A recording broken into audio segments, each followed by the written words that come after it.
Vamos iniciar mais essa reunião aí do NIME, das quartas-feiras à tarde, hoje com a presença do professor Flávio Muniz, né, pesquisador formado aqui no NIME. O Flávio é pedagogo, a sua formação foi na Faculdade de Educação, né? Fez a graduação em pedagogia, fez o mestrado em educação, né? O doutorado, fez um doutorado em sanduíche, fez uma parte aqui no Brasil, uma parte em Lisboa, que eu acho que foi muito enriquecedor para ele também, e se debruçou sobre a história e a memória da Faculdade de Educação, né? Investigando a partir dos projetos político-pedagógicos da faculdade, né? Então, assim, ele acabou coletando uma grande quantidade aí de material, né? Além de imagens também, e documentos, né? Então fez um trabalho muito legal, muito interessante, sob a orientação do professor Ari de Andrade. E hoje ele vem partilhar aqui conosco um pouco dessa discussão, né? Acho que vai ser muito importante o pessoal que tá aí no mestrado, no doutorado, as pessoas que estão assistindo, né? Também, alguns da graduação também, né? E a gente entender um pouco como se constituiu a Faculdade de Educação, como ela chegou a ser essa grande referência que é hoje, né? Aqui na região, né? A grande escola de formação nossa hoje aqui é a Faculdade de Educação. Então vou passar aqui a palavra para o professor Flávio Muniz, né? E aí pronto, vamos seguir adiante e vamos iniciar a discussão. Flávio, com você aí, tá? Fica à vontade. Bom, boa tarde a todos e a todas. Obrigado ao Gerardo pela apresentação, aos meus colegas, aos meus amigos e minhas amigas do NIME, né? A minha colega de Curitiba, que também participou um pouco comigo do sanduíche, enquanto eu estava em Lisboa. A todos vocês que estão agora comigo, né, nesse momento que será eternizado. Então, eu vou iniciar a história e memória da Faculdade de Educação da UFC. Eu peguei um recorte da minha dissertação e da minha tese para formar essa história. Porque dentro da Faculdade de Educação, quando eu iniciei a pesquisa, dentro da instituição, nós tínhamos um problema, eu digo nós, porque éramos eu e o Ari, eu compartilhava com o Ari essa angústia dos documentos serem um pouco escassos. Mas aí eu acabei fazendo, né, duas pesquisas muito interessantes. A minha dissertação é sobre a opção das monitoras pela docência na década de 70, onde a formação era voltada para o especialista em educação, e a minha tese é sobre o perfil profissional do curso de pedagogia, mediante as mudanças dos planos pedagógicos de curso. Aí o meu recorde temporal vai de 87 a 2007, porque só ocorreram 2 projetos pedagógicos dentro desse meu recorte, e acrescido disso, foi criado o curso noturno com um projeto pedagógico similar ao do curso diurno. Então, eu vou apresentar para vocês agora um pouco dessa trajetória. Como o Rogério já me apresentou, o Gerardo já me apresentou, eu sou Flávio Muniz, sou doutor em Educação e pedagogo pela UFC, e eu fiz minha graduação, uma especialização entre um acordo entre a Secretaria de Justiça e a Faculdade de Educação da UFC para a educação prisional. Meu mestrado e doutorado foram estudos sobre a instituição escolar, no caso, a Faculdade de Educação. E aqui eu quero começar apresentando para vocês, eu vou já agradecer a professora, mas apresentando para vocês uma das fotos da FACED, certo? Em um dos seus primórdios, eu procurei dentro do meu e-mail mais fotos, porque tinha umas fotos do Paulo Freire, que o Paulo Freire ele proferiu inúmeras palestras na FACED, mas infelizmente não deu tempo e eu não consegui, e eu também coloquei algumas imagens, principalmente dos discentes, de 2 períodos históricos distintos, para poder deixar a apresentação mais dinâmica. Mas esse é o prédio da Faculdade de Educação, que vai passar durante 3 décadas. Ela começa como departamento de educação, vai para a faculdade de educação, volta a ser departamento de educação no Centro de Estudos Sociais Aplicados, aí depois vai ser aí deixa de ser departamento e finalmente vai ser faculdade de educação. Mas eu vou explicar para vocês esse processo ao longo do tempo. E eu quero começar, né, com esse pequeno trecho de uma pessoa que é extremamente polêmica, não só para a Faculdade de Educação, porque foi professor da Faculdade de Educação, mas para a história da educação nacional, que foi o Walnir Chagas. Eu não poderia me furtar de colocar o nome dele, certo?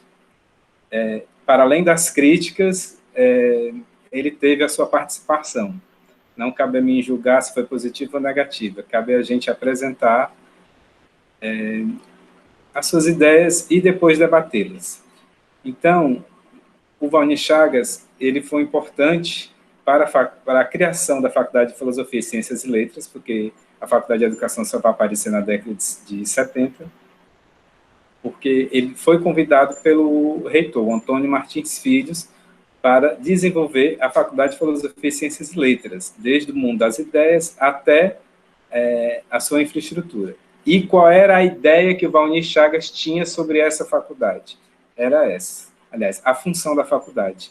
A primeira função da Faculdade de Filosofia, Ciências e Letras seria constituir-se de um centro de estudos básicos para toda a universidade, algo como um liberal arts college adaptado à realidade nacional, que se transmudaria a partir do estágio fundamental na polivalência de uma vasta escola de formação, capaz, pela sua riqueza e flexibilidade, de formar cientistas e professores que os nossos estabelecimentos tradicionais não poderiam formar.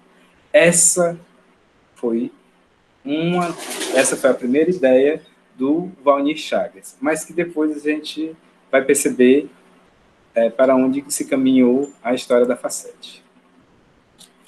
Então, a minha dissertação, eu vou iniciar por ela. O título da minha dissertação é a Monitoria do Curso de Pedagogia da Universidade Federal do Ceará, entre a especialidade técnica e a formação docente na década de 1970. Aí aqui eu quero agradecer a minha linha de pesquisa de UNIM, que é o Núcleo de História e Memória da Educação, do Programa de Pós-Graduação da Faculdade de Educação da Universidade Federal do Ceará, ao meu orientador, Francisco Ari de Andrade, o melhor orientador do universo, a querida professora Estrela Fernandes, que me ajudou muito, praticamente foi a minha fonte de pesquisa da dissertação e colaborou muito também na tese de doutorado. As professoras Terezinha Maciel, Maria de Lourdes Peixoto Brandão e Lidia Saldanha, porque foram as professoras que eu entrevistei para a dissertação e que explicaram a sua opção pela docência, e não por serem especialistas. Então, a história da Faculdade de Educação, ela começa em 1958, no primeiro seminário anual dos professores da UFC, pois nesse seminário é solicitada a criação da Faculdade de Filosofia, Ciências e Letras. E por que solicitaram essa criação?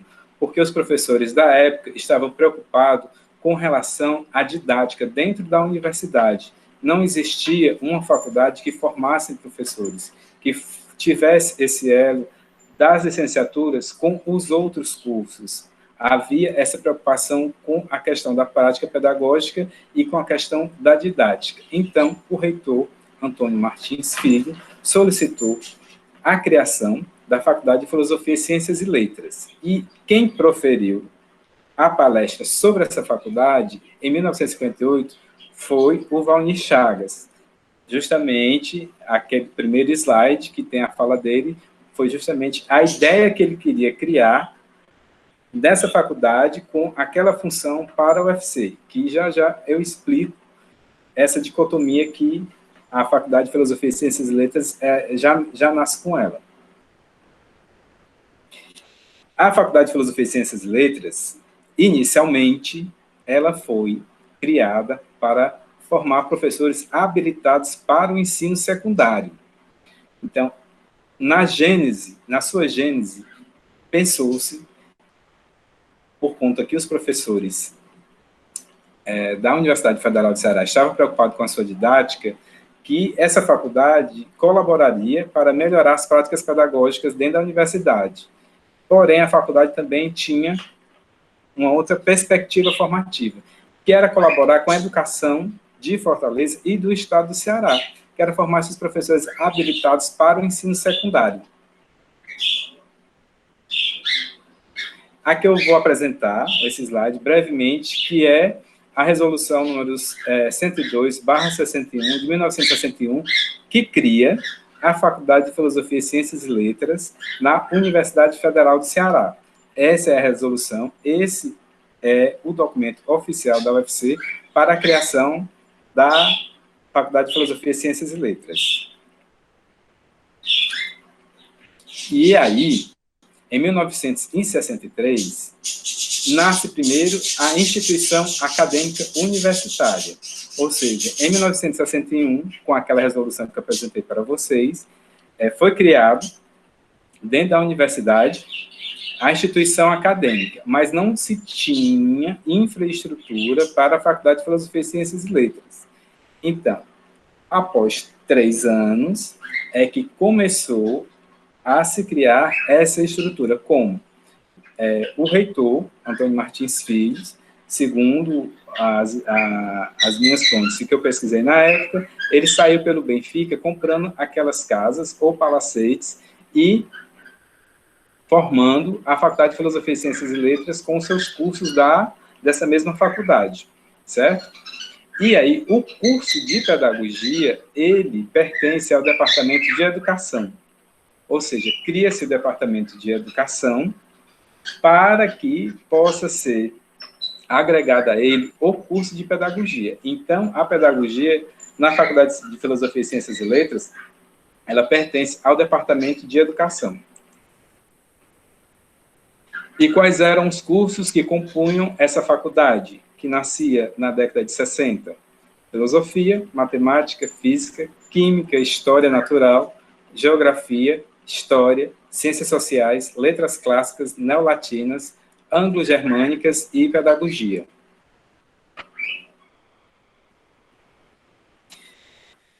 Em 1963, surgiu a primeira turma de pedagogia. Agora aqui, porém, eu preciso ampliar um pouco essa informação, dizendo que, entre 1962 e 1964, os professores da Faculdade de Filosofia, eles fizeram cursinhos para que os alunos pudessem ingressar na faculdade, para cursarem aquelas licenciaturas. Então, a primeira turma do curso de Pedagogia, dos graduandos da UFC, foram diplomados em 1966 e tinham 14 alunos. Em 1967, foram diplomados 24 pedagogos e pedagogas, e em 1968 foram diplomados 21 pedagogos e pedagogas, certo? Então, essas turmas, até pelo menos 1965, elas, nem todas, colaram grau, certo? Por conta do regime político, que era a ditadura militar na época. Então, nem todo mundo pôde colar grau. E aí eu trouxe para vocês, como, infelizmente, não se tem registro histórico das primeiras turmas, certo? Dessas primeiras turmas, eu tenho somente o registro histórico da turma de 1965 a 1968. E é o que eu vou apresentar agora para vocês, com fotos, inclusive, de algumas professoras que a gente conhece e que ainda estão na Faculdade de Educação. Então, essa é a turma de Pedagogia, de 1965 a 1968, certo? Que é que eu tive acesso ao arquivo histórico. Eles estão na FACED. Elas, perdão. Certo? Essas aqui são as que colaram grau em 1968, que estão lá na concha acústica.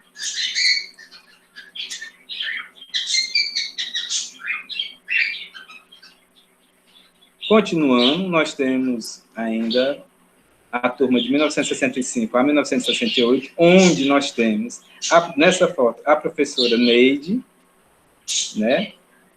E a professora Eliane Deise, que essas fotos eu tive acesso porque a professora Estrela, ela me enviou via e-mail, certo? Eu agradeço muito a professora Estrela. A professora Estrela seria eternamente grato, tanto pela dissertação como pela tese.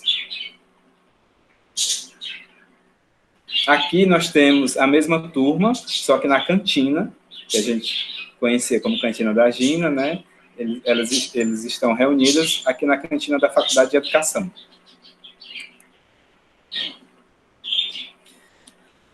Então, vamos continuar. Com relação à Faculdade de Filosofia e Ciências e Letras, em alguns estados do país, essas faculdades, elas tinham um colégio de aplicação.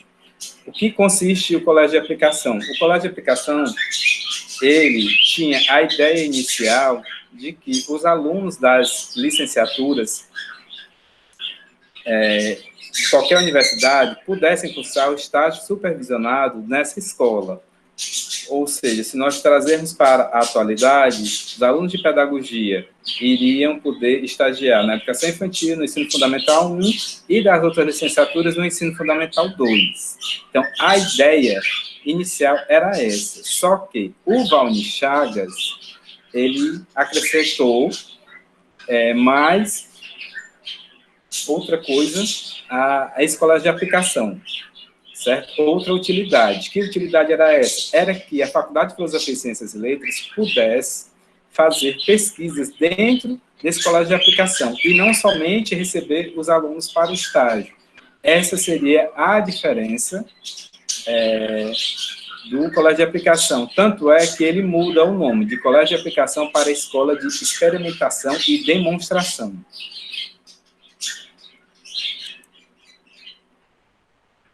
E aqui nós temos o relato da professora Lireida Facó, que era orientadora de estágios, e que ela vai falar sobre a questão do colégio de aplicação da Faculdade de Filosofia, Ciências e Letras.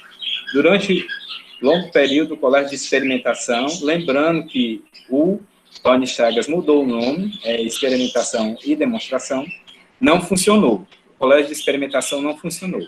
Criou-se uma escola na casa de José de Alencar como primeira experiência, mas o estágio era realizado em escolas da comunidade. Ou seja, infelizmente, essa ideia, que poderia colaborar muito com a Faculdade de Educação, na atualidade, ela não frutificou dentro da universidade. Nós não temos uma escola de aplicação, como tem na UFPE, como tem na UFES, como tem na UFRJ. Nós temos o núcleo, o NDE, o Núcleo de Desenvolvimento escolar, que fica lá no PC. Não é uma escola de aplicação. Infelizmente, essa ideia não foi adiante. E aqui é o currículo do curso de pedagogia. Era composto por todas essas disciplinas, certo? Que faziam parte desse primeiro currículo. Aí nós temos história, geografia, psicologia, sociologia, economia, antropologia, fundamentos da educação, pesquisa, biologia, filosofia da educação, história da educação, administração escolar, estatística, didática e planejamento, níveis de ensino, orientação educacional, educação comparada, ensino normal, higiene escolar, educação brasileira, estágio e educação especial. Esse foi o primeiro currículo do curso de pedagogia da Faculdade de Filosofia, Ciências e Letras. E, em 1969, o Departamento de Educação ele vai se desligar, né, da Faculdade de Filosofia e tornar-se Faculdade de Educação. A FACED ela vai passar muito por essas mudanças. Nasce como departamento, se transforma em faculdade, retorna a ser departamento, no Centro de Estudos Sociais Aplicados, aí vai ser faculdade novamente, depois retorna para o Centro de Estudos Sociais Aplicados e, definitivamente, ela fica como Faculdade de Educação. E aí, quando ela é desmembrada da Faculdade de Filosofia, Ciências e Letras e se torna Faculdade de Educação, ela é constituída de um departamento, né, de Teorias e Fundamentos, depois vai ser acrescido outro departamento de Métodos e Técnicas. Em 1970, é aprovado o novo currículo do curso de Pedagogia, adaptado ao parecer do Conselho Federal de Educação, número 252/69, que institui a formação dos especialistas em educação. A partir daí, a faculdade vive a nova fase pedagógica, voltada para a formação do especialista em supervisão escolar, administração escolar e orientação educacional. Então, esse currículo ele é modificado por quê? Porque em 1968 acontece a reforma universitária. Essa reforma universitária, ela tira o foco da licenciatura para o especialista em educação. E que especialista é esse? É aquele que vai trabalhar na perspectiva técnico-burocrática, que é o administrador escolar, o supervisor escolar e o orientador educacional. Alguns autores, eles colocam ainda o inspetor escolar e a coordenação e o coordenador escolar, certo? Então, em 1968, com essa reforma e essa mudança no foco da formação, o curso de pedagogia, ele não é voltado numa perspectiva para a sala de aula, realmente para a licenciatura. Ele é voltado para formar o técnico burocrata que vai ficar trabalhando na gestão. E, em 1971, vem a 5692/71, que faz a mudança em todo o ensino de primeiro e segundo grau, deixando o segundo grau totalmente profissional, mas isso eu vou me aprofundar um pouquinho mais adiante. Então, essa mudança na perspectiva curricular e na perspectiva da formação, ela é uma mudança que tanto o Saviani como o Libânio, a Berezinski e outros autores da educação chamam de uma formação tecnicista. É aquela formação do saber fazer. Há um esvaziamento da discussão, do debate, da reflexão sobre o contexto social educativo e o contexto social do país. Simplesmente a pessoa é formada para exercer uma função técnico-burocrática, no caso do curso de pedagogia, os especialistas em educação. Ok? Em 1973, é instituído o Conselho Departamental pela nova reestruturação da universidade, ou seja, a UFC passa por uma outra mudança, e aí o Conselho Departamental ele é extinto, e a Faculdade de Educação volta a ser um departamento de educação, pertencente aos Centros de Estudos Sociais Aplicados. É a mudança que eu tinha dito anteriormente. Nasce departamento, se transforma em faculdade, volta a ser departamento, depois vai ser faculdade, depois volta a departamento, e finalmente ela se torna faculdade na década de 90. No primeiro semestre do ano de 1976, foi criada a pós-graduação stricto sensu em educação da FACED, sendo implantado o mestrado em educação no ano seguinte. Isso aqui é uma informação muito importante, porque nós temos uma das pós-graduações mais antigas do país, que está colaborando há muito tempo com pesquisas na área de educação, principalmente para a região Norte e Nordeste. É um programa que recebe muitos discentes dessas duas regiões, colabora muito no aprofundamento, tanto da pesquisa como da discussão em educação, e nós somos um dos programas mais antigos da história do país. Então, eu trouxe essa informação para acrescentar e agregar, né, a história da FACED. E aqui vai iniciar a minha tese, que tem como título a formação docente nos percursos itinerários dos projetos pedagógicos do curso de pedagogia da Faculdade de Educação entre 87 e 2007.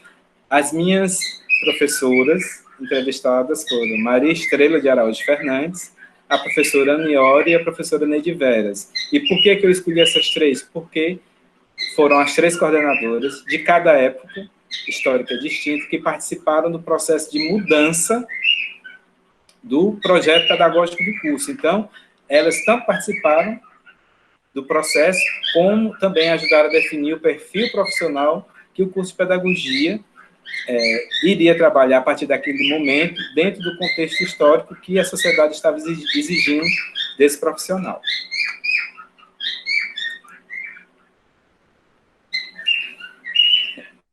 No final de 1979 e 1980, o que é que ocorre? No final da década de 70 e início da década de 80, o governo militar foi se enfraquecendo politicamente, as suas metas econômicas traçadas com o apoio do governo americano em todas as áreas, estavam em total declínio, a economia estagnada, os empregos desapareceram, a reforma na educação com o grau de profissionalização do ensino de segundo grau fracassara no país, não restava outra coisa a não ser preparar uma saída para a redemocratização do país. Foi um processo político, lento e complicado.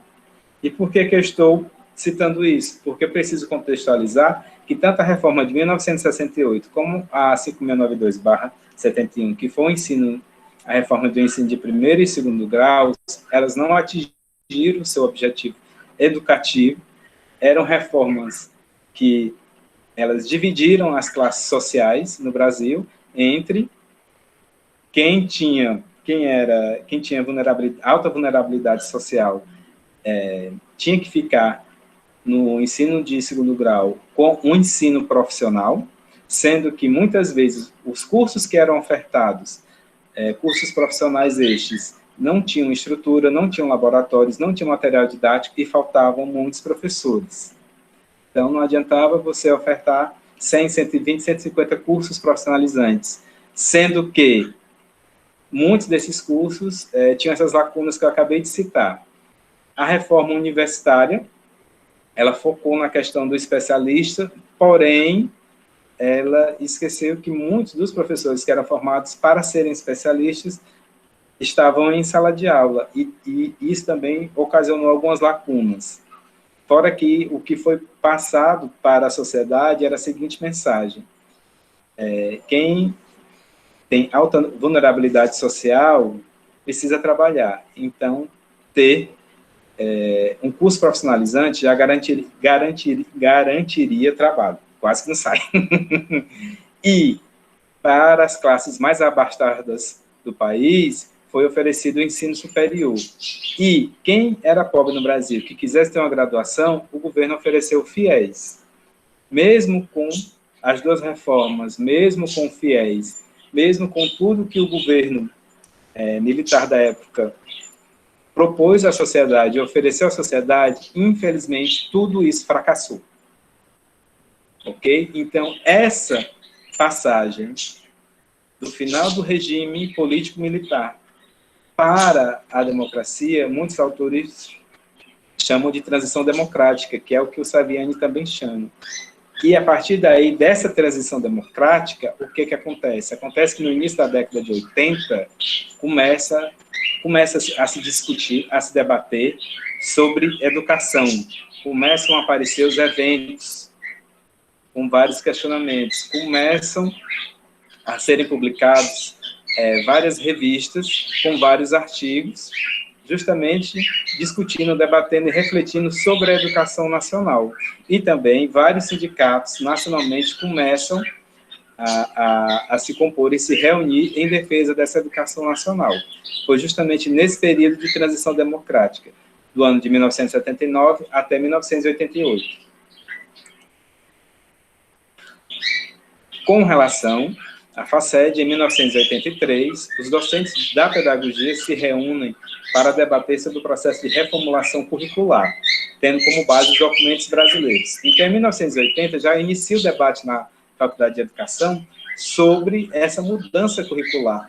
Mas por que se iniciou esses debates? Porque se chegou a um consenso de que aquela formação para os especialistas, naquele momento histórico, ela já não servia mais. Ela já não estava garantindo com que o ensino e aprendizagem nas escolas secundárias ou nas escolas de primeiro grau, que eles não estavam ocorrendo.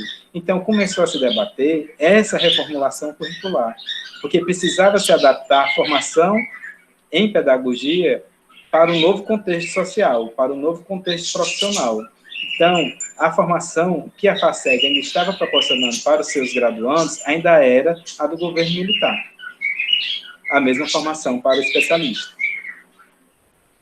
Em 1985, foram aplicados questionários com discentes e docentes para tentar compreender quais eram os problemas mais graves na formação em pedagogia e qual era o perfil do profissional formado por essa instituição.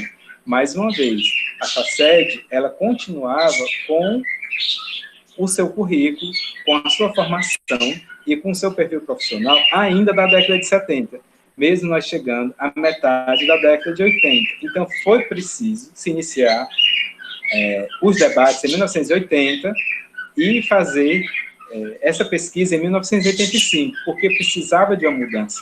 Os tempos eram outros, as preocupações sociais eram outras, a redemocratização, a partir de 1988, estava mais próxima. Então, o curso de pedagogia ele precisava se atualizar e estar mais atentos a essas mudanças nos contextos sociais. Em 1986, foi redigido um preâmbulo da concepção de currículo.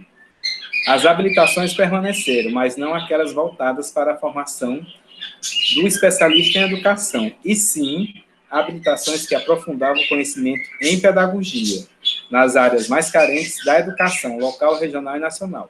O que foi que aconteceu? Os graduandos que estavam cursando a pedagogia na FACED, eles que entraram ainda com aquele currículo do especialista, eles permaneceram naquele currículo, certo? Eles finalizaram aquelas disciplinas. A partir de 1987, essas disciplinas de administração escolar, supervisão escolar e orientação educacional foram substituídas por disciplinas que precisavam de um aprofundamento teórico maior, justamente por conta da realidade da educação cearense naquele momento, certo? E não só da educação cearense. Nós temos a questão da educação cearense, do que estava acontecendo na região Nordeste e nacionalmente, as mudanças que estavam ocorrendo na educação como um todo. Então, foi preciso essa readaptação e essa mudança dentro do currículo.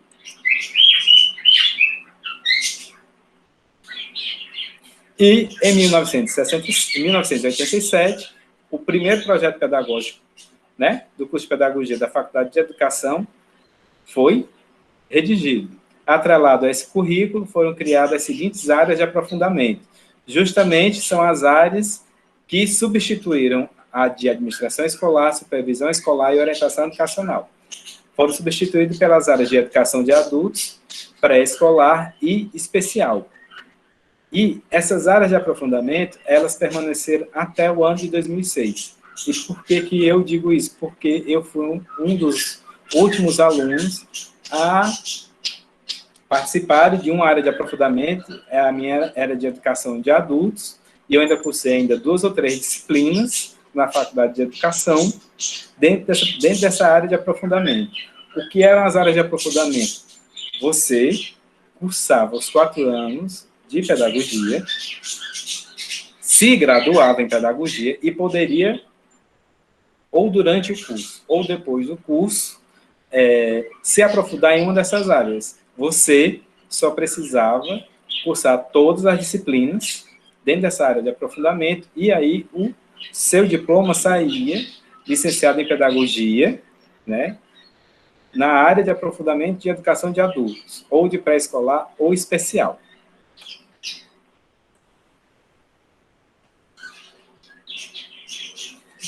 Em 1990, nós temos a criação do curso noturno da FACED.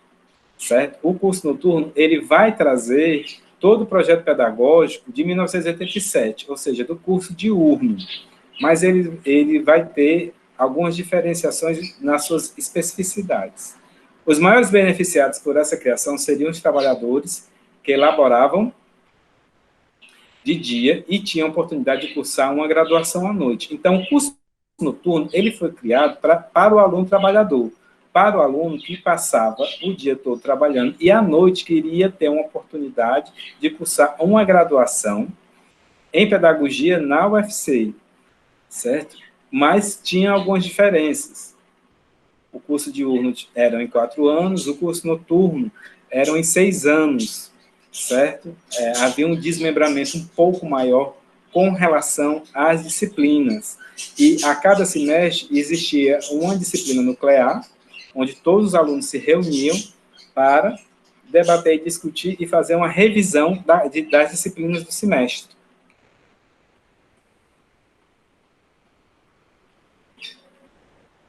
No dia 11 de dezembro de 1990, após ser aprovado no Conselho de Ensino, Pesquisa e Extensão da UFC, a pró-reitora de graduação Josineide Franklin Cavalcante encaminhou parecer favorável à proposta curricular do curso noturno da FACED para a apreciação da reitoria. No dia 18 do mesmo ano, sai a resolução número 26 do CEP, aprovando a estrutura curricular do curso de Pedagogia Noturno, sendo aprovado pelo professor reitor Raimundo Hélio Leite, professor que é professor da Faculdade de Educação. A Faculdade de Educação, ela também contribuiu com três reitores para a universidade, ou seja, o curso de Pedagogia Noturno, desde a sua submissão até a sua aprovação, só foram 7 dias. No dia 11, ele foi aprovado no CEP, e no dia 18, ele já estava sendo aprovado pelo reitor também. Então, foi uma proposta bem analisada, rápida, uma estrutura que contemplava, para a época, os aspectos dos alunos noturnos que eram trabalhadores, e foi também uma vitória para as pessoas que queriam ter uma graduação no ensino superior em pedagogia, mas que infelizmente não podiam, porque trabalhavam manhã e tarde e só tinham tempo à noite. Eu trouxe essa foto justamente na década de 90, por conta que ela é muito especial. Essa foto na concha acústica, ela representa os alunos que, infelizmente, durante os anos de 63 a 68, eles não puderam colar grau, por conta da ditadura militar, do governo militar da época. E aí, em dezembro de 98, certo? Fizeram uma colação de grau simbólica na concha acústica. E aí eu trouxe essa foto para representar, né, essa luta discente que, infelizmente, demoraram 30 anos para eles terem uma colação de grau.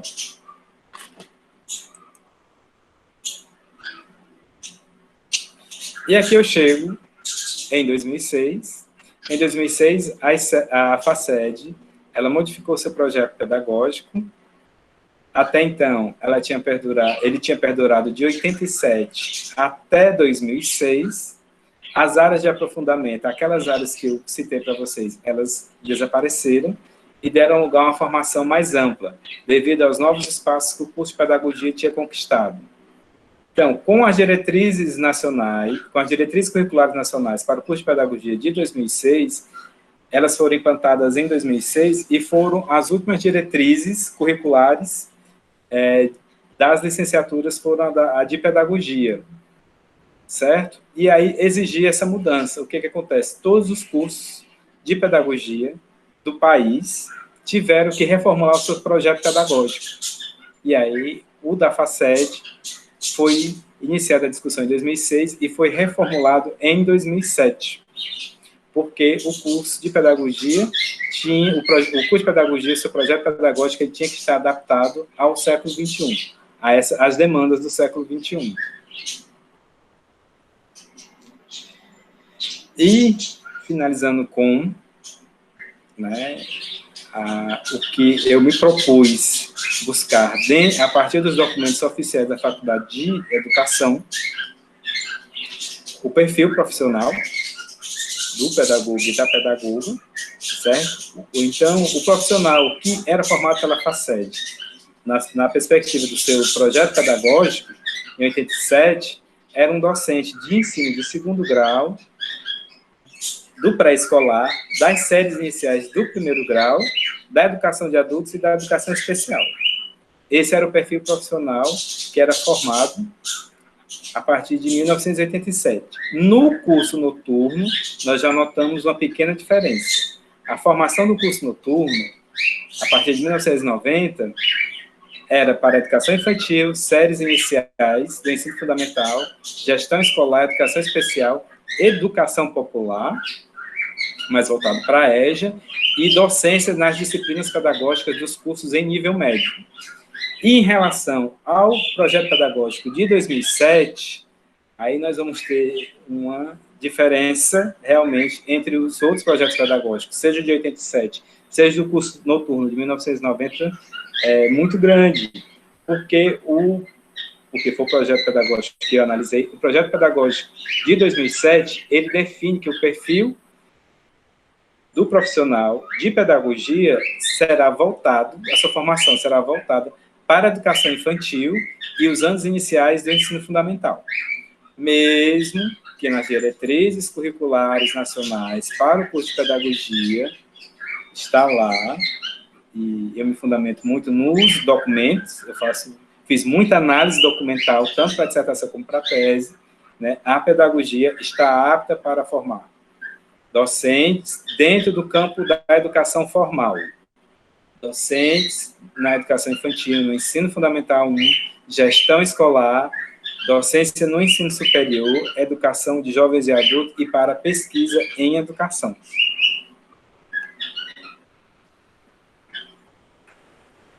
E eu quero agradecer, dizer muito obrigado a todos e a todas que estão me assistindo, que estão me ouvindo até agora. Eu quero agradecer mais uma vez ao Nino, ao Ari de Andrade, às minhas professoras pesquisadas. Eu só trabalhei com mulheres e eu não tenho problema nenhum com elas.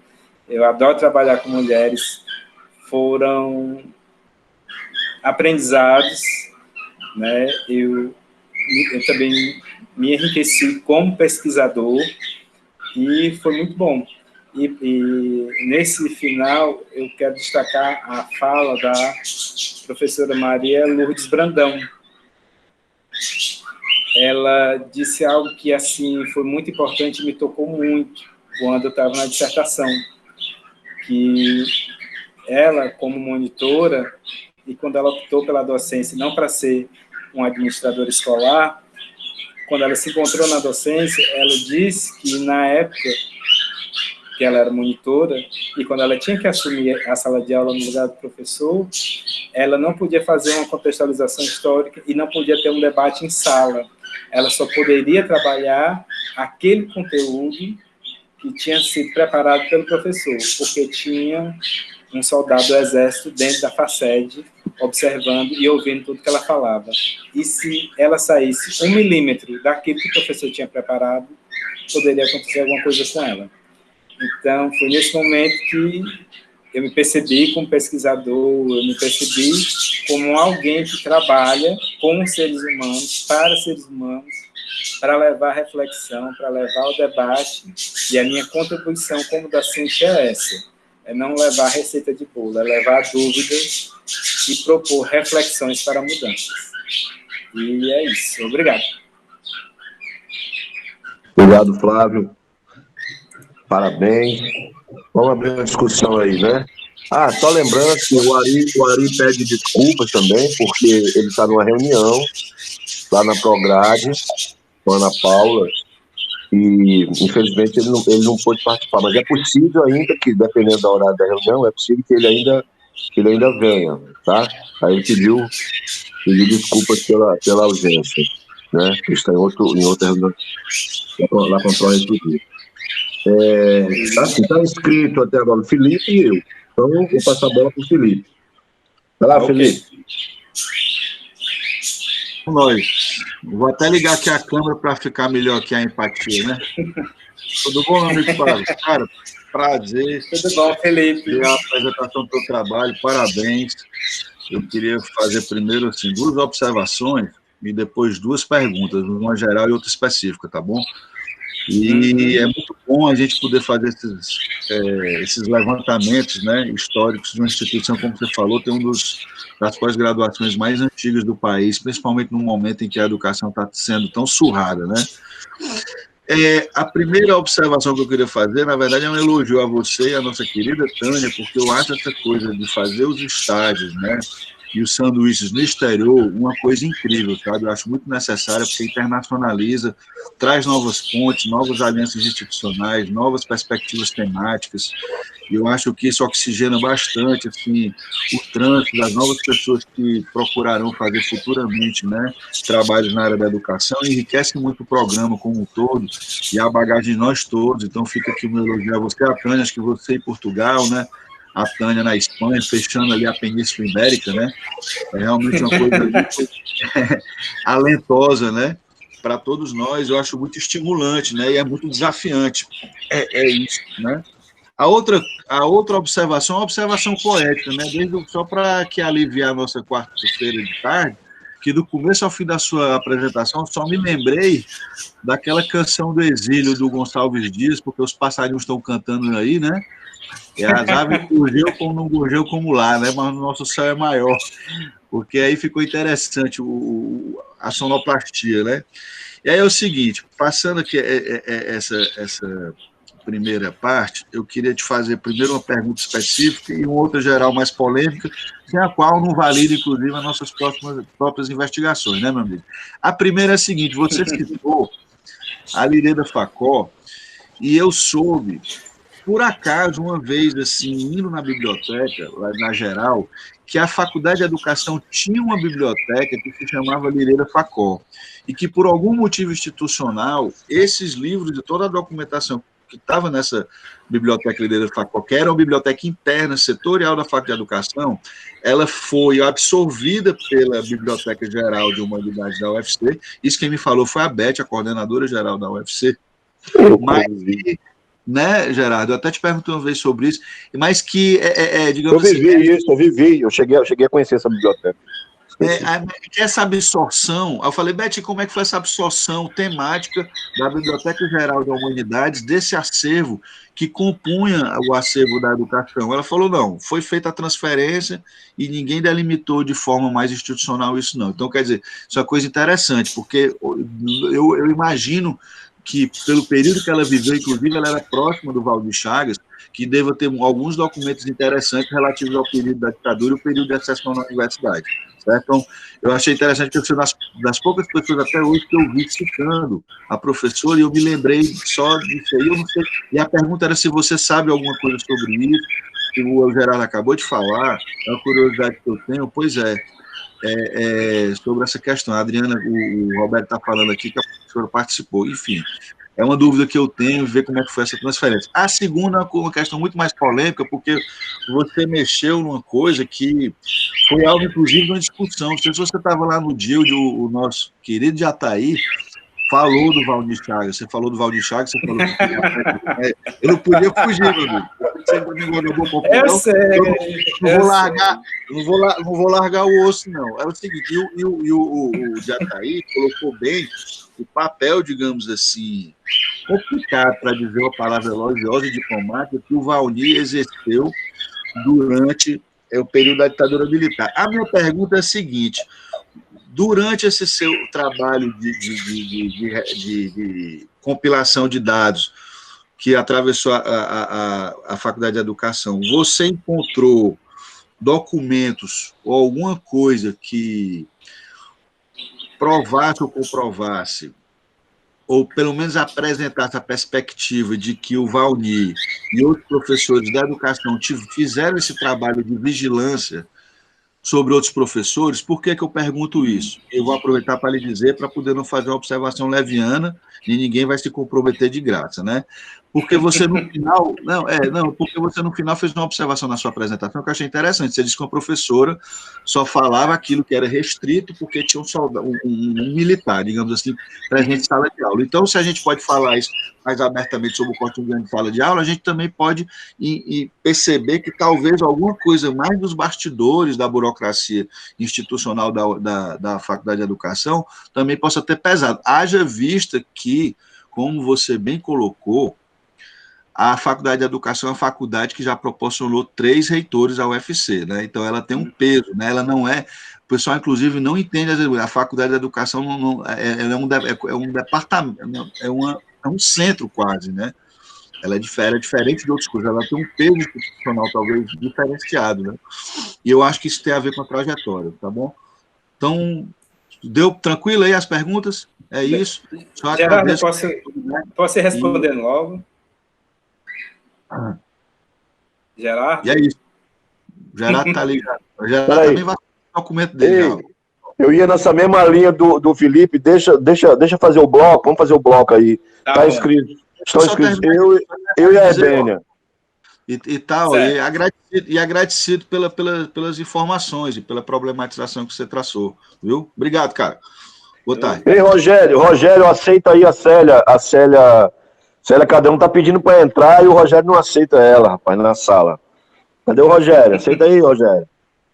Flávio, lá, meus parabéns, cara, pela discussão. Eu sabia que sua pesquisa era boa, mas eu confesso que eu não li seu trabalho, agora fiquei extremamente instigado, né, com vontade de ler, né, o seu trabalho, né, porque assim, eu acho que você traz uma discussão que a nossa faculdade às vezes deixa de lado, né, de tentar olhar para dentro, olhar para si, né, e ver a sua própria trajetória, né, como isso é importante. Isso que o Felipe aborda, né, a biblioteca, eu vivi isso, né, eu entrei em 94, né, na faculdade, e vivi um pouco esse período, essa discussão da biblioteca, né, porque ela ocorre exatamente quando cria a Biblioteca do Centro de Humanidades. Por que criar a Biblioteca do Centro de Humanidades? Porque vários doutorados começaram a surgir. Essa era a questão, né? Surge o doutorado em educação, acho que é 95 por aí. Surge o doutorado em sociologia, que eu tive a honra de ser da primeira turma do doutorado de sociologia. Eu fiz a seleção do doutorado de sociologia em 93. Era mais ou menos nessa época, né? 93. E comecei na turma, exatamente, a turma de 94, que a seleção era segundo semestre, e as aulas começavam em março. Né? 10 alunos lá na sociologia, né? Uma concorrência violentíssima, porque havia uma demanda reprimida, então tinha um monte de gente querendo fazer doutorado, e não tinha doutorado aqui, né? Tinha doutorado, então a concorrência era briga de foice mesmo, né? Para poder entrar nessas 10 vagas.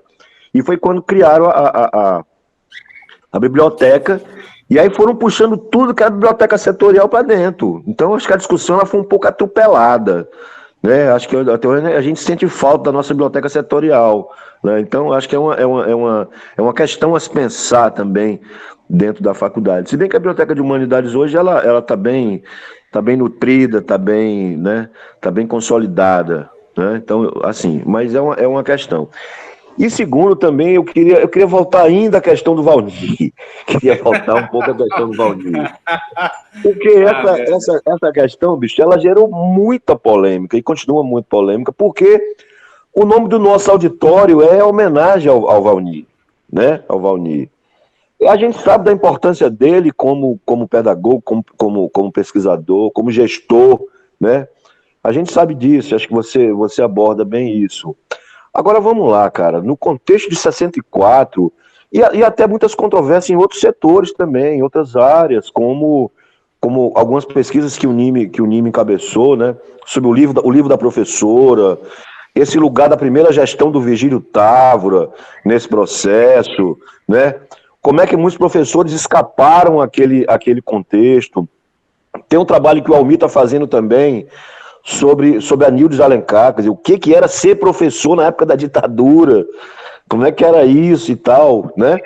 E quando a gente escuta o Valnir e escuta o Jataí, que eu também tive a honra de ser aluno do Jataí, né? Seguir seus cursos, era uma disciplina obrigatória no doutorado, eu fui aluno do Jataí com muita honra. E, assim, quando a gente escuta o Jataí, a gente sente... não sei, acho que uma certa mágoa também, porque o Jataí também era nosso professor, né? E, de repente, o Jataí tem que ir para o exílio, o Jataí tem que ir para outro lugar. Era um cara que estava traduzindo Piaget, na época estava traduzindo, o Jataí traduziu Piaget, porra, né? Estava traduzindo Piaget, ele tem que sair, né? Nesse contexto, morre um filho seu, né, numa onda de meningite que deu aqui na área. E ele disse que quem dedurou ele foi o Valnir, né? Então essa coisa ficou também muito forte, a ponto de, eu me lembro na época da ocupação, em 2016, uma das exigências da ocupação era que mudasse imediatamente o nome do Valnir. Então, assim, não é qualquer coisa, por isso que eu estou retomando isso aí, né? Quer dizer, foi uma discussão que ela continua incomodando a faculdade, entendeu? De algum modo, né? Ela continua incomodando, continua sendo incômodo, né? Então, assim, era uma coisa que, não sei, eu fico imaginando como é que a gente pode esclarecer isso, né? Qual era realmente esse lugar do Valnir, né? Quer dizer, no momento, naquele contexto da ditadura, que a gente sabe que não era um contexto normal, não era normalidade, né? Porra, a ditadura que resolve prender tudo que era camponês, que participou, né, do documentário do Coutinho, né? Era um negócio louco. Então, de prender Elizabeth Teixeira, de botar Paulo Freire para correr, né? Paulo Freire ele rodou isso aqui tudo. Ele teve nas ocupações lá de Natal, da campanha de pé no chão também, se aprende a lei. Quer dizer, então, porra, assim, foi um negócio complicadíssimo naquele cenário. A turma de 68, nossa, não colou grau, porra. Né? Era a turma da Eliane Daisy. Quando veio, quando veio o AI-5, essa turma não cola grau, né? Então a ditadura, ela foi muito cruel com a educação, bicho. É justamente, Gerardo, a turma da foto que eu mostrei de 1998. 30 anos depois, tem uma colação de grau simbólica, que a ditadura não permitiu. Foi muito cruel. Como está sendo hoje o governo Bolsonaro, né? Como está sendo hoje? Essa perseguição à educação é um negócio, porra, violentíssimo, né? Então, assim, se você puder voltar ainda um pouco a essa discussão, se você achou alguma coisa, né, sobre o Valnir, porque é uma coisa que fica meio entalada, sabe? Quando a gente fala desse negócio do Valnir. A Nichaga da Facete. Vai lá, Herbênia. Aí depois tu responde, lá, quando a Herbênia terminar aí. Herbênia? Oi, olá. Primeiramente, boa tarde a todo o grupo. Boa tarde ao Flávio. Parabéns, Flávio, pelo seu trabalho. Obrigado. Eu já conheço o trabalho do Flávio, eu li, porque eu cito Flávio na minha dissertação, porque eu também trago um resgate histórico aí da FACED, para poder colocar aí no tempo e no espaço a minha biografada, que é da FACED, e também não concluiu por conta da ditadura militar, foi presa e foi convidada a sair do curso, né, não podia mais frequentar o curso, não podia ser mais aluno da universidade. Então, eu trouxe esse contexto também da FACED dentro da minha dissertação. Mas o que eu queria perguntar para o Flávio era a questão das entrevistadas dele, as professoras que ele escolheu, porque eu acho que tem outras, né, inclusive que estão vivas também, e que levou ele a conversar com essas professoras que ele conversou, se tem algo, assim, que a gente não saiba, assim, na convivência delas dentro da instituição, porque que o Flávio convidou essas professoras que fazem parte do estudo dele, né, e outras não. Era mais só essa pergunta mesmo, só para eu fechar aqui umas dúvidas que eu tenho. Era só isso mesmo. Posso responder? Pronto, Flávio, vai lá, Flávio. Aí depois do próximo bloco a Tânia entra. A Tânia está inscrito já. Vai lá, Flávio. Bom, Felipe, obrigado pelo elogio. Confesso que eu fiquei nervoso, o Rogério percebeu isso quando eu entrei mais cedo, mas estou mais calmo. Sobre a biblioteca da FACED, eu não escutei nenhum relato, ninguém veio até a mim, ou quando eu estive na Prograde, ou no memorial da UFC, não encontrei nada em relação à biblioteca, nem em relação à FACED, certo? Assim, a dissertação ela foi bem mais trabalhosa do que a tese, por conta que eu não tinha fontes para o meu primeiro objeto de pesquisa. Foi por isso que eu mudei para a monitoria, que eu iria trabalhar na perspectiva da primeira turma, mas assim, não tinha fonte histórica. Como não tinha fonte histórica, então não tinha pesquisa, eu tive que mudar de objeto. Mas, assim, eu não tinha nenhuma informação. A informação que eu tinha é que a FACED tinha um espaço que ela guardava as suas memórias, mas também foi só isso. E, numa bela tarde, a professora Lourdes Brandão, conversando com a Ari, disse que tinha material e disse que as personagens que viveram a história, que eram monitoras, estavam vivas, então eu me enveredei por outro caminho, certo? O Valnir Chagas eu vou responder já para vocês dois. As perguntas logo da Herbênia. Herbênia, a professora, como eu disse agora, a professora Lourdes Brandão, ela conversou com a Ari. Ela foi monitora, foi professora da FACED, hoje é professora aposentada, e ela fez parte da história, ela esteve no centro da história da FACED e da sua história na opção pela docência. Então, tanto ela como a Lindy e a professora Terezinha Maciel são pessoas que estão vivas, né, são histórias vivas, elas colaboraram imensamente, assim, foi maravilhoso, foram horas e horas de gravação e transcrição, e foi fantástico, porque a minha dissertação, eu trago a história do curso de pedagogia desde 1930, até chegar na FACED e chegar na monitoria, na opção, porque eu optei por contar a história da graduação em pedagogia para chegar na docência. Na minha tese, eu queria muito traçar o perfil profissional. E esse perfil profissional, ele só estava no projeto pedagógico. E como nós só temos dois projetos pedagógicos, que é o de 87 e de 2007, que eu analisei. Depois de 2007, já mudaram inúmeras vezes o projeto pedagógico da FACED. O de 1990, ele é uma cópia de 87, porém, tem as suas especificidades porque era para alunos trabalhadores. E eu optei pelas professoras porque a professora Estrela era coordenadora e participou de toda a mudança no currículo e no perfil profissional entre 86 e 87. A professora Aniório também colaborou,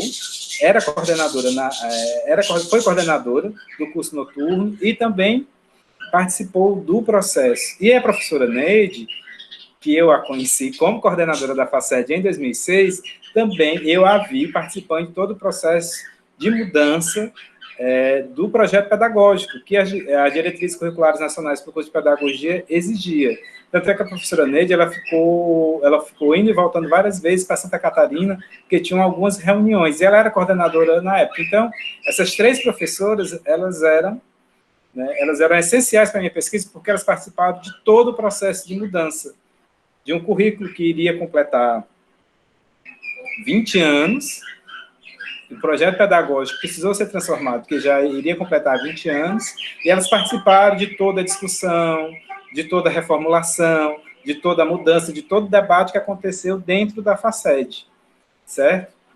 O que as minhas professoras, principalmente da dissertação, disseram, que eu considerei interessante, né?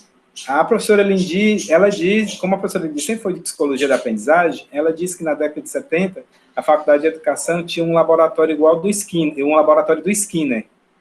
Ela disse que, inclusive, a faculdade tinha uma caixa de vidro, né? Que o Skinner também, ele utilizava essa caixa de vidro lá para as suas experiências. A Terezinha Maciel, ela alega que a formação dela foi uma formação mais ampla, mais culta, voltada para uma cultura mais abrangente. Ela disse que ela se acha uma pedagoga que ela compreende muito mais as mudanças por conta da sua formação. E voltando para a professora Lourdes Brandão, ela contou em uma das suas entrevistas, né, que foram duas, que ela se lembra de alunos que foram para uma reunião do DCE na Quadra do Céu, que era no curso de pedagogia. Eles foram para a reunião, mas não voltaram mais para o curso. Então, assim, são relatos marcantes, bem interessantes, bem profundos, que eu levo como pesquisador e como docente, para tentar compreender o processo histórico e também a nossa realidade atual. Vamos lá, né? Com relação ao Wagner Chagas, que eu tentei fugir, mas não tem como. Felipe, eu não soube de nenhum relato, né, de nenhuma das minhas entrevistadas ou dos outros professores que eu tive contato com relação a essa perseguição, certo? Só um minuto. Só um minuto.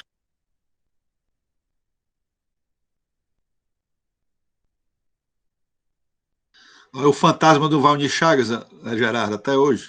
Rapaz, cara, é um negócio que tá, sabe, é engasgado, bicho, essa conversa, bem entalado na garganta.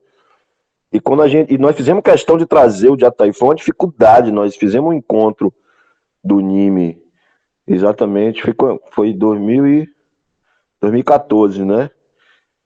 E nesse encontro, quem abriu o nosso encontro foi o Jataí. E o Jataí rasgou, rapaz, porque primeira dificuldade, ele não queria entrar na faculdade. Ele há muitos anos não entrava, ele não entra na faculdade de educação. Ele nem entrava aqui. Quando ele entra aqui no auditório, o auditório Valnir Chagas, né? E essa discussão foi... Sim, vamos lá, vai lá, Flávio. Perdão, era minha mãe. Com relação ao Valnir Chagas, Felipe, realmente eu não soube assim de nenhuma interferência dele com relação à prática docente ou qualquer outro docente. O que uma professora relatou foi que o Valnir Chagas deu oportunidade a muitos professores de cursarem doutorado fora do país, nos Estados Unidos, certo? O que o Saviani trata, e aí aqui é uma das grandes polêmicas, mas infelizmente eu não tive acesso a duas obras dele, que eu necessitava muito ler para poder aprofundar, finalizar o capítulo da década de 70 sobre o Valnir Chagas e educação, é que tanto o Saviani como o Libânio e a Berezinski, eles falam que o Valnir Chagas queria acabar com o curso de pedagogia. Na verdade, ele queria transformar o curso de pedagogia numa modalidade pedagógica para os outros licenciados e que a pedagogia ficaria exclusivamente com a gestão escolar. O pedagogo seria o gestor, o coordenador, o supervisor, o orientador. E nesses dois livros dele, que infelizmente eu não tive acesso, mas que eu procurei igual um condenado, ele trata sobre essa redução acadêmica do curso de pedagogia. Aí, se salvo engano, em 1978, teve um congresso em Brasília que ele foi proferir a palestra, justamente para defender o fim do curso de pedagogia, só que as professoras da época não deixaram. Quem relata isso muito bem é a Berezinski.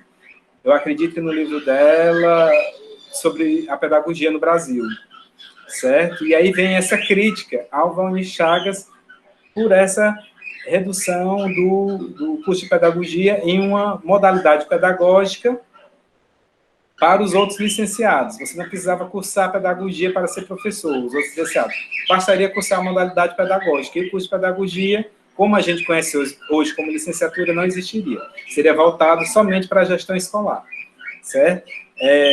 O Valnir Chagas, ele é a personificação da polêmica, por conta que realmente ele participou dos grupos de discussão das reformas, tanto de 68 como a 5692/71, certo? Muitos autores realmente têm uma visão muito crítica, principalmente Saviani, a história das ideias pedagógicas no Brasil. Quem quiser ler, a crítica de Saviani está lá, muito bem posta, com relação ao Valnir Chagas, certo? Mas assim, ele é um personagem histórico. Se é dada a importância ou não, não cabe a mim, como pesquisador, afirmar isso, certo? Ele viveu em um momento conturbado, mas ele fez a opção política dele. A história está aí para mostrar, né? Quem está com a verdade e quem não está. E o Valnir Chagas, eu acredito que ainda a Faculdade de Educação ainda precisa resolver essa situação com o Valnir Chagas. Como disse o Gerardo, tem algo que não foi ainda resolvido. Tem algo que nós precisamos ainda sentar e realmente esclarecer, assim, alguns pontos. Que ele é polêmico, a obra dele é uma obra polêmica, mas a gente também não pode apagar ele como um personagem importante da educação nacional, para o bem ou para o mal. Eu estava no Rio de Janeiro, na UERJ, apresentando um trabalho, um recorte da minha dissertação, né? E eu fiz uma crítica ao Valnir Chagas. Aí uma das professoras da UERJ, ela não deixou terminar a crítica, e disse que aquilo não era muito positivo, por conta que a gente nem pode santificar, nem demonizar as pessoas. Por mais que o Valnir Chagas seja um personagem polêmico e que seja questionado a sua contribuição à educação nacional, ele deve ter algo bom, né? Bom, como ela era professora efetiva da UERJ, eu era doutorando, eu acatei as críticas dela, agradeci e tudo mais, mas existe algo dentro da FACED que precisa ser estudado, ser debatido e precisa ter uma relação com a história, uma relação com a história da educação. Essa relação ela precisa ser melhorada, justamente FACED e Valnir Chagas. É isso que eu posso dizer para vocês. Tranquilo, porque é uma ferida narcísica, né? Porque é o seguinte, a gente abordou através do Jatahy, mas ele teve uma projeção estratégica durante a ditadura militar, né? Ele é uma figura que tem envergadura estratégica e tática no papel da educação nacional bem mais amplo, né? E aí ele setorizou um problema grande que ele efetuou aqui, mas ele fez outras coisas, né? Eu usei o termo ferido narcísico porque quando a professora fala que a gente não pode posicionar bem ou do ponto de vista positivo ou negativo, a gente pode recair no relativismo, que também não é uma coisa muito bem-vinda, né? Mas, obrigado. Eu acho que a gente tem que fazer a crítica. Né? Eu acho que se faz necessário fazer a crítica. Agora, existe um dissabor, algo dentro da FACED, nessa relação FACED e Valnir Chagas. Tanto é que o nome do auditório foi fruto de uma grande polêmica. E isso continua a polêmica. A polêmica continua, Flávio. Tânia Guaraeb, Sucupira. Tânia? Alô, boa tarde. Opa, pronto. Oi, Gerardo. Oi, Flávio, professores, colegas, gente linda. Beijo para todo mundo, muito feliz de estar aqui e parabenizar você, Flávio, pelo excelente trabalho. E eu queria dar fazer algumas contribuições. Com relação ao Valnir Chagas, eu quero recuperar a ocupação da Faculdade de Educação recentemente, novembro e dezembro de 2016, e na reunião junto com o Conselho, que definiria o fim da ocupação, houve a ventilação desse imbróglio aí, dessa polêmica. E os estudantes, um dos pontos da pauta de reivindicações para encerrar a ocupação seria a mudança do nome do auditório. E a diretora, na ocasião, falou que aquela providência, ela fugiria à alçada dela, mas que ela não se furtaria da possibilidade e deixava para os estudantes a incumbência, né, o dever de realizar um grande fórum com a Faculdade de Educação, e que os estudantes, no movimento democrático, os estudantes decidiriam se seria mesmo feita a mudança do auditório e para qual nome que esse auditório mudaria. Enfim, na verdade, esse fórum, ele foi aprovado naquela reunião do Conselho, que encerrou a ocupação, esse fórum que seria um fórum deliberativo, mas a comissão de estudantes que se encarregou de dar prosseguimento para o fórum não logrou êxito em realizá-lo. Inclusive, nas entrevistas que eu fiz, porque isso faz parte do meu objeto de trabalho, né, de pesquisa, nas entrevistas que eu fiz, os próprios estudantes reconhecem que eles tentaram, mas havia sempre alguma dificuldade, alguns colocaram entre as dificuldades, os obstáculos que a própria direção colocava, outros colocavam obstáculos colocados pelos professores, que dificultavam a saída dos alunos, aí outros colocavam que os próprios alunos também não se motivaram muito, não foram, enfim,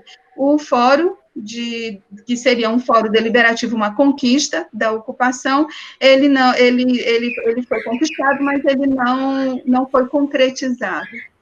Então, Valnir Chagas continua, em 2016, né, quase 40 anos depois, ele continua gerando polêmica e movimentando os estudantes politicamente também, né. Se você me permite, se o grupo me permite, eu queria acrescentar, já que a gente enveredou por essa perspectiva, né, de debate, de troca, de diálogo, e que é um assunto que é interessante, que chama atenção, eu queria destacar o protagonismo dos estudantes, porque eu sei que a tua pesquisa, ela focou muito mais a perspectiva da formação do docente, mas a gente sabe, né, que o docente, ele se forma junto com o corpo discente.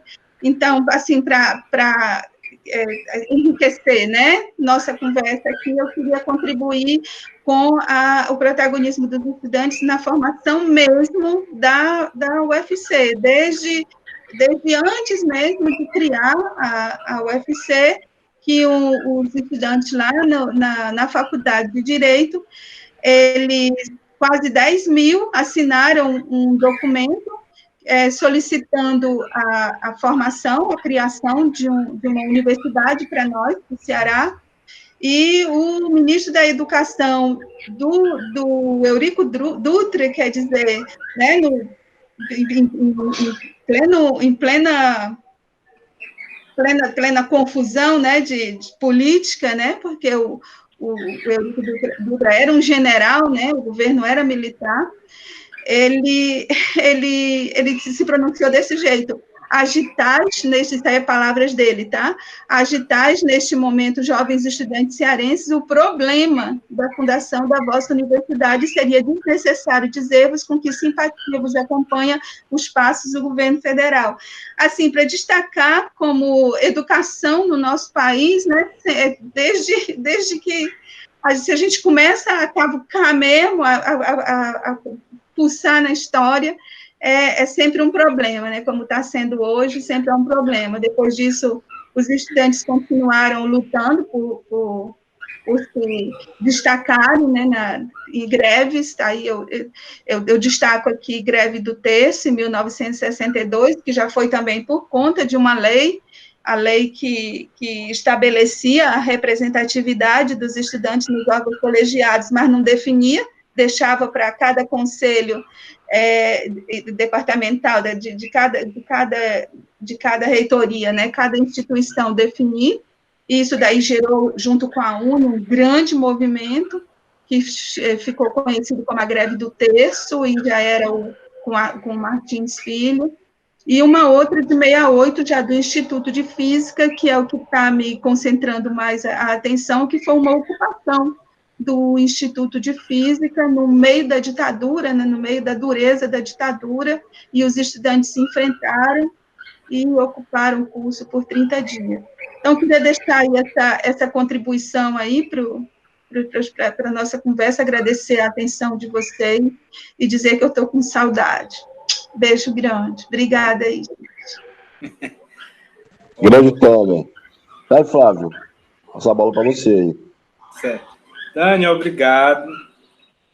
Certo. Eu quero dizer que eu também aproveitei na época da dissertação, e eu, junto com o Tiago e o Ari, nós redigimos um artigo que foi publicado pela CRV sobre o início do movimento estudantil na Faculdade de Educação, que dentro da dissertação da Estrela tem algo sobre o papel do centro acadêmico, né, nos seus primórdios, a sua participação, tanto na década de 70 como também na década de 80. Aí eu aproveitei e nós publicamos esse artigo. Se depois você quiser, eu posso lhe encaminhar o título do... Thiago, junta nesse pacotinho maravilhoso de mais esse presente que você vai me dar, meu amigo. Esse resumo que você fez aqui, manda o link da tua tese e manda também esse artigo que ajuda muito quando você já manda para facilitar o acesso. Obrigada, viu? Quero sim, quero demais. Muito obrigada. Certo. E aí nós redigimos esse artigo porque, como eu fui do centro acadêmico, eu também quis deixar alguma contribuição, né, para o movimento estudantil da faculdade, do qual eu também fiz parte durante a graduação. Então, nós redigimos esse artigo, tanto eu como o Ari e o Tiago que é doutorando dos movimentos sociais e também participou do centro acadêmico. E eu quero só complementar a minha fala com relação ao doutorado de sanduíche. Quando eu retornei no Brasil, eu tive problemas pessoais, certo? Principalmente no mês de janeiro, e aí não deu para eu inserir na tese a minha experiência que eu tive em Portugal. Ela vai virar um artigo que eu já iniciei a escrita, tá? Vou colocar o nome do meu orientador. Eu tenho um relatório com 20 laudas, esse relatório ele vai virar um artigo que eu vou publicar, certo? E quando eu fui pesquisar essa formação em Portugal com relação à formação da Faculdade de Educação especificamente, aí é que entram os detalhes, né? Aqui nós chamamos os professores da pedagogia, professores e professores, de polivalente. Lá é a monodocência. E na monodocência você tem dois caminhos, diferente da nossa graduação em pedagogia, no qual nós temos todos os ensinos, né? Ensino de português, ensino de matemática, história, geografia e ciências. Na graduação da ciência da educação, lá em Portugal, não.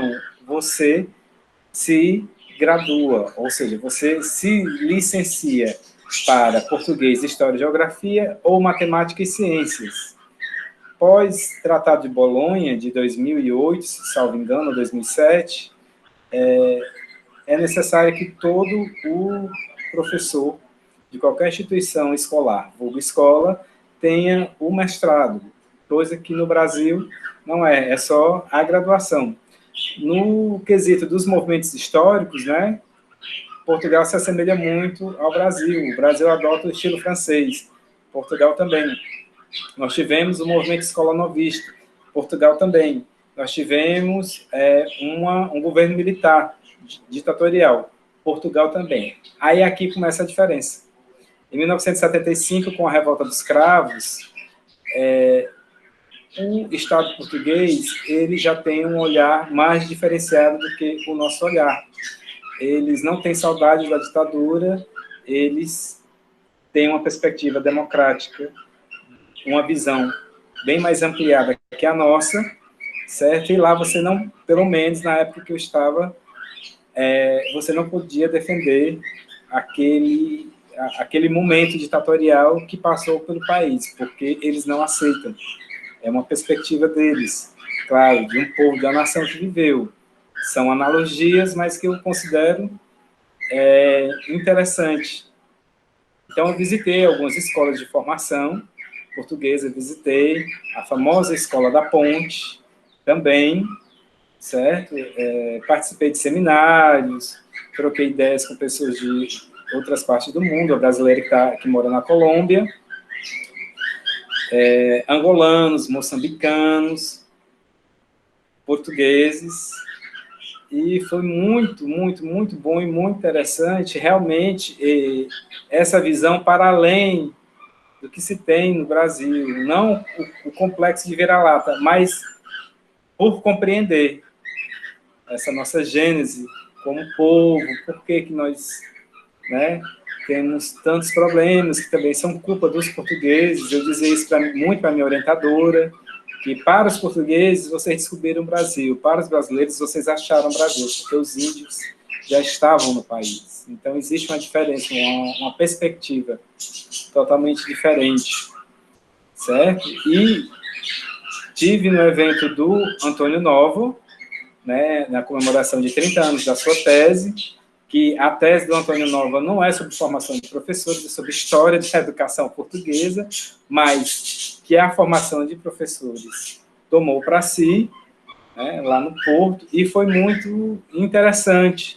Realmente, eu acredito que aqui no Brasil se deveria ter um programa que se tem na Colômbia.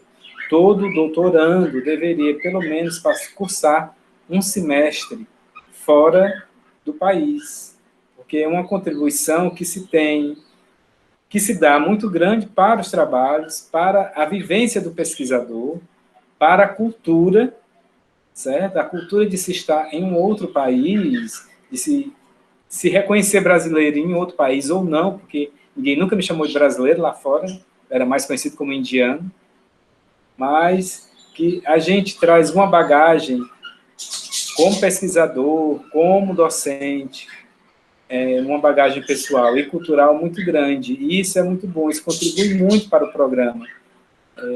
Realmente são perspectivas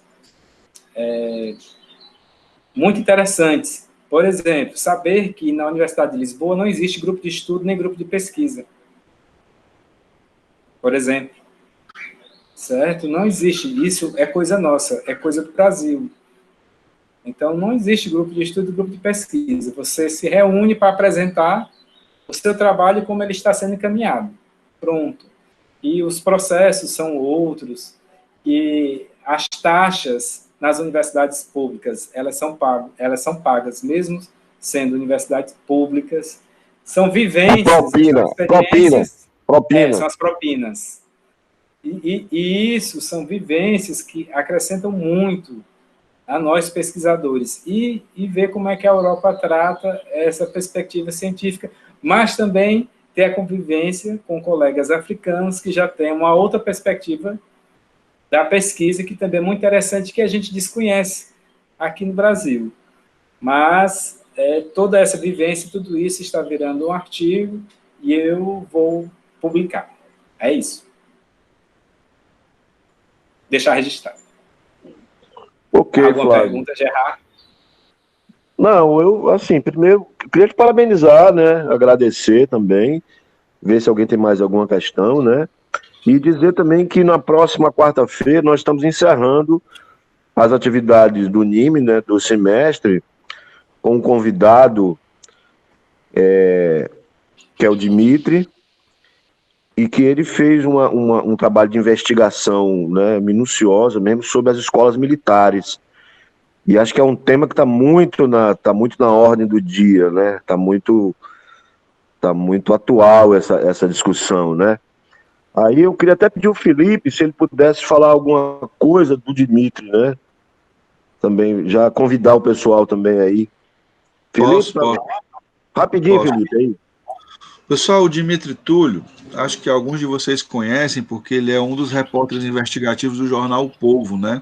Ele é formado em comunicação pelo UFC, tem especialização também na área, já ganhou inclusive alguns prêmios a nível nacional, como o S, o Vladimir Herzog, né? Ele é conhecido talvez hoje um dos principais jornalistas investigativos do estado do Ceará e do Brasil, conhecido por um texto leve e elegante, mas também por ser muito corajoso, né, nos temas e polêmicas que ele levanta.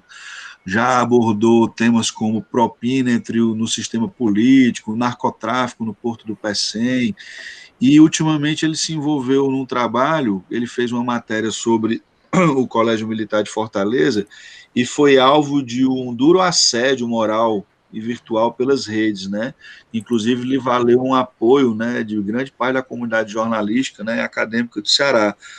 tendo em vista essa temática ligada ao NIME, né, e que ele focou no Colégio Militar, a gente achou por bem convidá-lo, dentre outras coisas, porque além da temática ter muito a ver com a educação, ele é um cara muito que acho que pode contribuir, né, o Gerardo também apontou isso, na questão do uso e manuseio de fontes e documentos históricos, né, porque ele também é um cara que tem uma lastra experiência, né, nisso para ele.